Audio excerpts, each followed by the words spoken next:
Here you are, back in the saddle with Oprah, and what better place to be for our final and stellar disputation of an article that appeared at O Magazine celebrating the lesbian craze.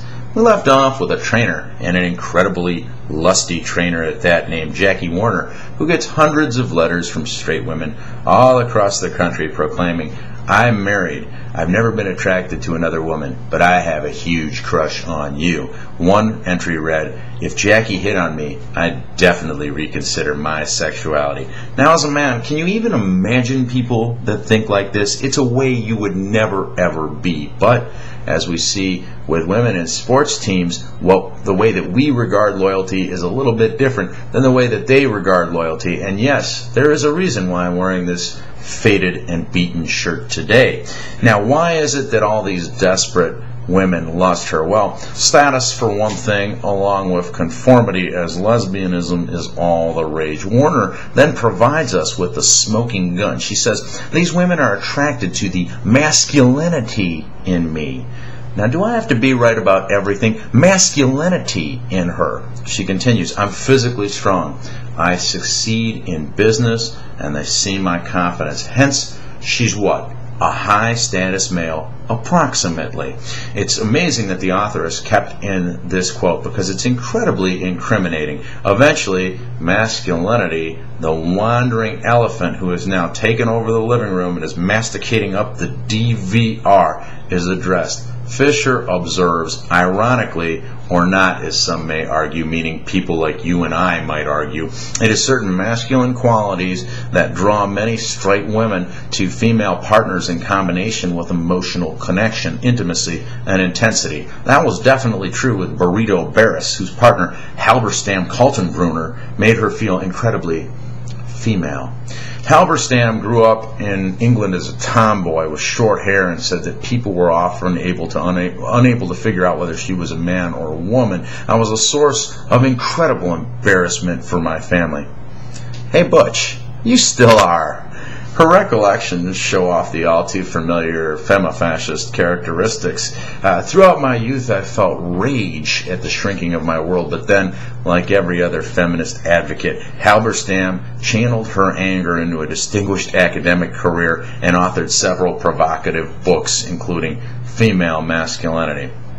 It was during the past few years that she started calling herself Jack and answering to both he and she. This is hysterical to me. The essay was even more an advertisement for dysfunctionality than it was for lesbianism. Says Frito Barris, "Men can't understand why I want to be with Jack, a lesbian, when I could be with a biological man. At first thought I thought that this would be threatening, but I have a rebellious spirit."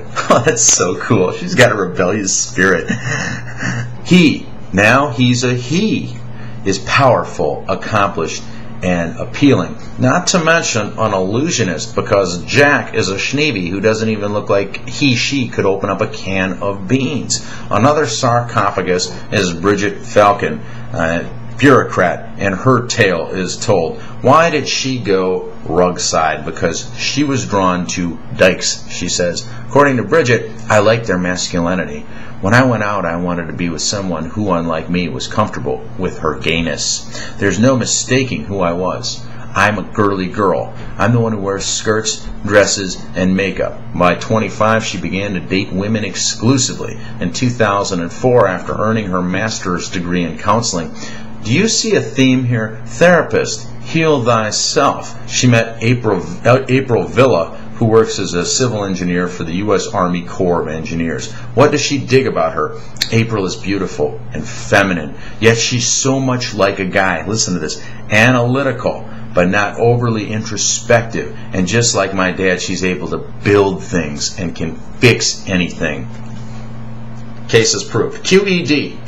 Over the next several years, they supported each other through a series of storms and social concerns, but it all ended happily, and now they're in therapy, both individually and as a couple. I'm not making it up. You can read the links right there, read the article for yourself. Well, I can see why they quit on men, because I'm already exhausted and bored by their travails, and all I had to do was read an article. Imagine being with them every day. Because being a lesbian really means you never have the right to tell the other person to shut the duck up. You got to just let them go all day.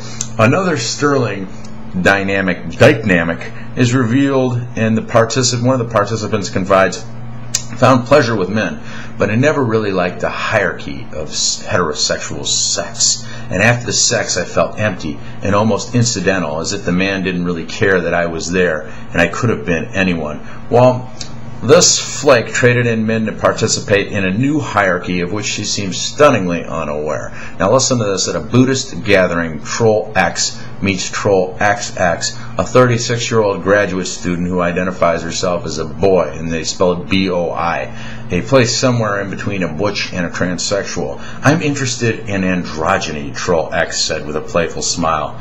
I like a masculine exterior and a feminine interior. Well, I mean, doesn't everybody?